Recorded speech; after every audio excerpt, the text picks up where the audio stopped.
इस पार्ट की शुरुआत वहीं से होती है जहां पिछला पार्ट एंड हुआ था। शिंग गुस्सा होकर कहता है, क्या मतलब, क्या मैं अपनी बहन को प्रोटेक्ट नहीं कर सकता? बेटा, मैं तुमसे ज्यादा स्ट्रांग हूँ, अगर यकीन नहीं तो आ जाओ मैदान में।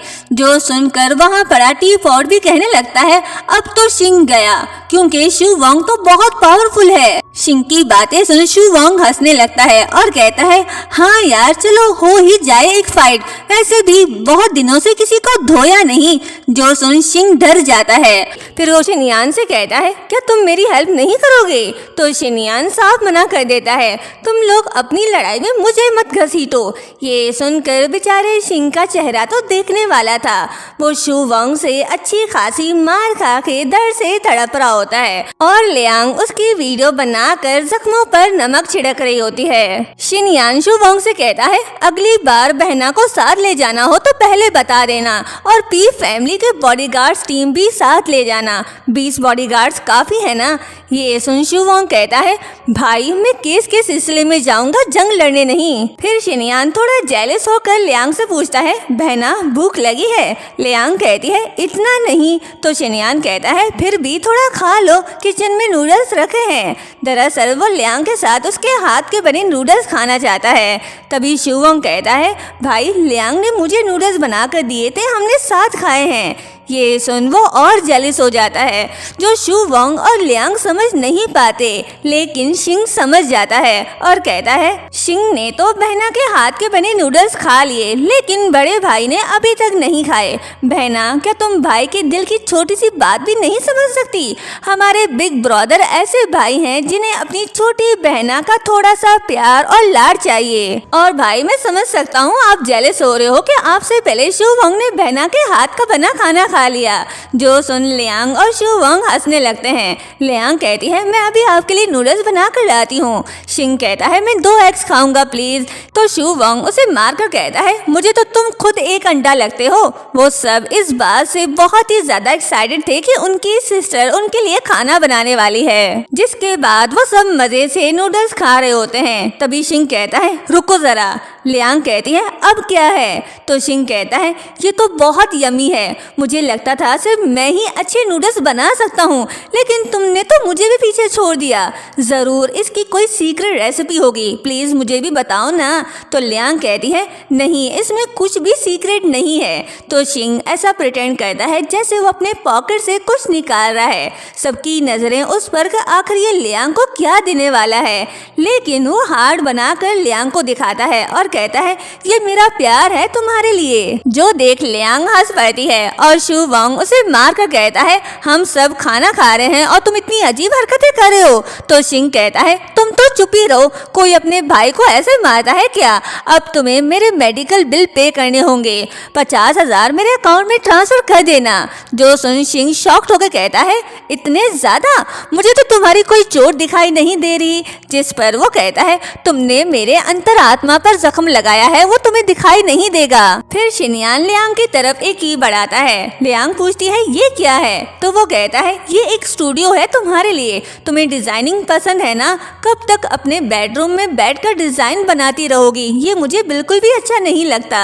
तो लियांग कहती है, आप ऑलरेडी मेरे लिए बहुत कुछ कर चुके हो, मुझे ये स्टूडियो नहीं चाहिए। तो शिनयान कहता है, बात ये नहीं है कि तुम्हें जरूरत है, बात ये है कि मुझे तुम पर खर्च करना पसंद है। तुम जितना खर्च करोगी, मुझे उतना ही मेहनत से और पैसे कमाने का मोटिवेशन मिलेगा।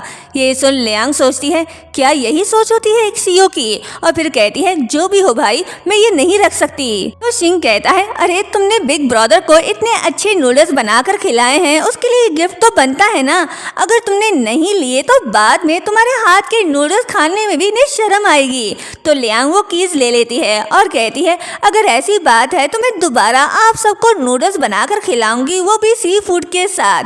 जो सुनकर वो सभी खुश हो जाते हैं। तो लियांग मन ही मन कहती है, सिर्फ 3 महीने पहले मैं सड़क के किनारे अकेली मौत का इंतजार कर रही थी, और आज मेरे पास 3 बड़े भाई हैं जो मुझसे इतना प्यार करते हैं कि मेरे सिर्फ नूडल्स बनाने पर ही खुश हो गए। दूसरी तरफ लिन यी के डैड उसकी क्लास ले रहे होते हैं, क्योंकि उसने हेग कंपनी में 80 मिलियन इन्वेस्ट किया, और अब जबकि हेग कंपनी बर्बाद हो चुकी है, तो लिन यी के वो पैसे जो उसने अपने डैड को बताए बिना हेग कंपनी में इन्वेस्ट किया था, वो भी डूब गए, और इसलिए अब उसके डैड उसे डांट रहे होते हैं। लिन ही कहता है, सॉरी डैड, मुझे नहीं पता था कि हेक कंपनी इतनी जल्दी बैंकरप्ट हो जाएगी। मैंने तो उसे अपना ब्रदर इन लॉ समझकर उसकी कंपनी में इन्वेस्ट किया था। मुझे क्या पता था कि उस पर ये केस आ जाएगा और वो बैंकरप्ट हो जाएगा। जो सुन उसके डैड और भी ज्यादा गुस्सा हो जाते हैं और कहते हैं, तुमने मुझसे पूछना भी जरूरी नहीं समझा, और उसके मुंह पर एक जोरदार थप्पड़ मारते हैं जो देख वो हैरान रह जाता है और कहता है, आपने मुझ पर हाथ उठाया। शीशी उसे बचाने के लिए आगे आती है और कहती है, डैड भाई ने ये सब मेरी वजह से किया, अगर मारना है तो मुझे मारिए। डैड उस पर भी हाथ उठाने लगते हैं तो लिन ये सामने खड़ा हो जाता है और कहता है, आपको जो भी कहना है मुझसे कहें, मेरी गलती थी, लेकिन बहना को मत मारो। जो सुनकर वो गुस्से से बैठ जाते हैं और खुद को ही मार कर कहते हैं, अब हम लोग क्या करेंगे, सब खत्म हो गया, हम रोड पर आ गए हैं। मुझे लगा था हे फैमिली पर ट्रस्ट करना ठीक है, वो शीशी को पसंद भी करता है, हमें कोई नुकसान नहीं देगा, लेकिन मुझे क्या पता था हम अपने लिए गड्ढा खुद ही खोद रहे हैं। तो शीशी कहती है, डैड अब पछताने से कोई भी फायदा नहीं, मेरे पास एक आइडिया है। शिंग ने अभी अभी एक बहुत बड़ा गेम कंपटीशन जीता है, वो बहुत टाइम से मुझे चेज कर रहा है, अगर मैं उससे बात करूं तो वो हमारी हेल्प जरूर करेगा। तो लिन ही कहता है, हाँ शीशी ठीक कह रही है, हम ऐसा ही करेंगे। नेक्स्ट मॉर्निंग शिंग लियांग के क्लास के बाहर खड़ा उसका इंतजार कर रहा होता है ताकि बहना को वीआईपी ट्रीटमेंट दे सके।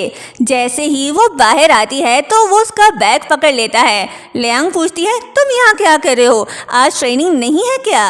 तो शिंग कहता है, ट्रेनिंग बाद में भी हो जाएगी, अपनी बहना को लेने आना उससे ज्यादा जरूरी है। जब वो जा रहे होते हैं तो शीशी वहाँ आती है, उसे देख लियांग कहती है, ओ फिर से आ गई अपने दीवाने को मनाने। शिंग उससे पूछता है, अब तुम क्या नया ड्रामा करने आई हो? तो शीशी उससे सॉरी कहती है।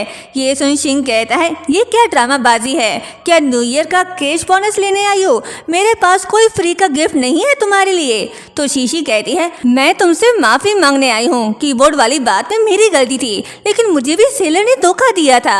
ये देखो मैं तुम्हारे लिए लेटेस्ट ग्राफिक कार्ड खरीद कर लाई हूँ, पूरे 30,000 का, प्लीज मुझे माफ कर दो। ये सुन लियांग कहती है, वाह पप्पू, हसीना तुम पर पैसे लुटा रही है। शिंग गिफ्ट लेकर कहता है, इस बार तो मानना पड़ेगा चीज मेरी पसंद की लाई हो। लियांग उसे हैरानी से देख सोचती है, कहीं ये बेवकूफ फिर से उसके प्यार में तो नहीं पड़ गया। और यहीं पर ये पार्ट एंड होता है। नेक्स्ट पार्ट देखने के लिए चैनल को सब्सक्राइब और वीडियो को लाइक शेयर करना मत भूलिएगा। Thank you so much.